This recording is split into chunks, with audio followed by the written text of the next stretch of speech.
This milk bank was started in the year 2022 March, almost 11 months over now. Initially we had problems, now it has improved.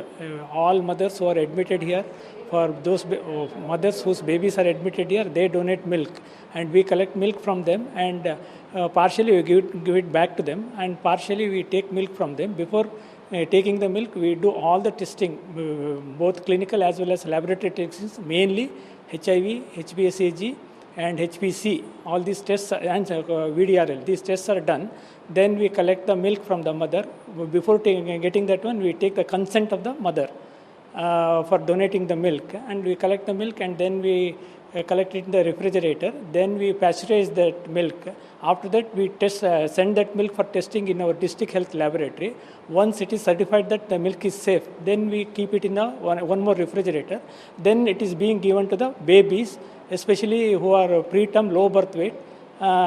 Depending on the condition of the baby, we give that much milk to those babies. Also, before giving that milk to the baby, we take consent from the mothers of these babies also. And it has helped a lot.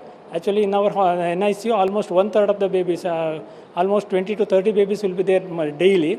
And these babies will get the milk from our milk bank. And it helps in discharging the baby early, as well as in preventing infection in these babies, so that the death rate of these babies has come down drastically after starting this breast milk bank.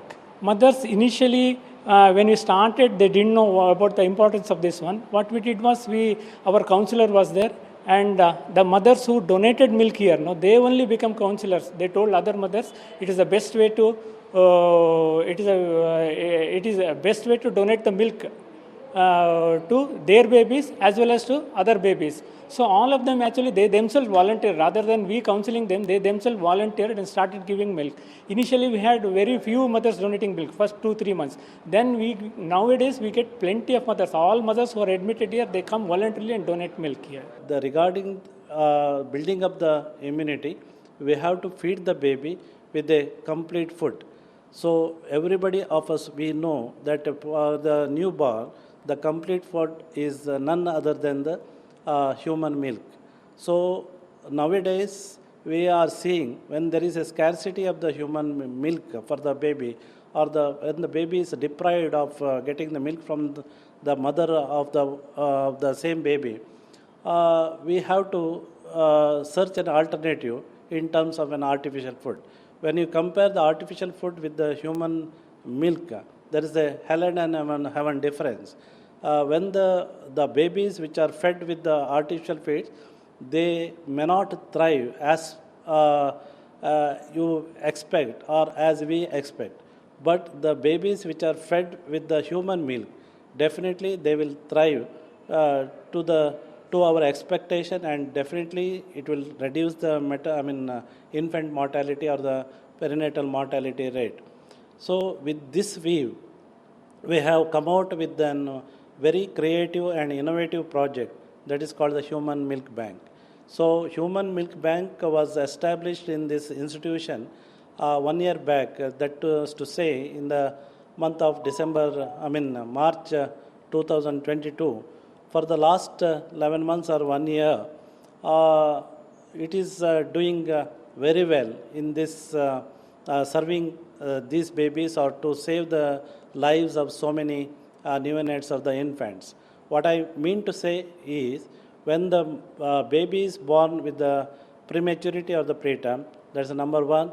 When the parents are not there for that baby, or it needs milk, and in so many other situations, when the baby is deprived of the milk, human milk totally, and from the human milk bank, if we supplement the feeds with the human milk itself, that definitely we could save the lives of so many babies.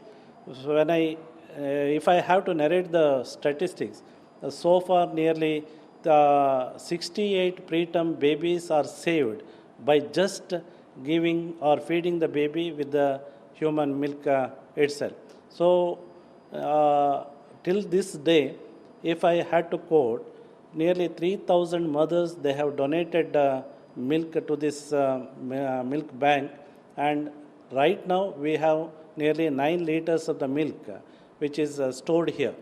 To alleviate the confusion among the public, all the milk and the donors are tested for any infection, and all the milk which are being collected, they are made infection free with the well equipped equipments what is being installed by the Rotary Club. Nearly 35 lakhs worth instrument equipment is being installed, as I already said, and we have a procedure called as pasteurization. In that pasteurization, the temperature of the milk is raised to the zenith. Immediately it is cooled down, and this process will make the milk infection free. By adopting this process, we can store the milk for nearly 6 months, and for 6 months it will remain as non-infection or infection free, and it can be fed to each and every baby which is in need. So finally, what I want to say and give a message is that who are the donors for this human milk bank? I definitely, and I'll pressurize this point, the persons or the mothers who are nearly divine in terms of having the divinity in their body, and with the humanity added to that, if they donate the blood, they are the real donors, and they are the only one donors, or they are the sole donors for this human milk bank. To say it is the proud human milk bank, and it stands first in this coastal area, and more than that, it has got the 9th place in the nation. So I again plead and request all the mothers to donate blood and save the life of all these neonates, and prevent the neonatal mortality or the perinatal mortality, and curtail the mortality by donating their own human milk.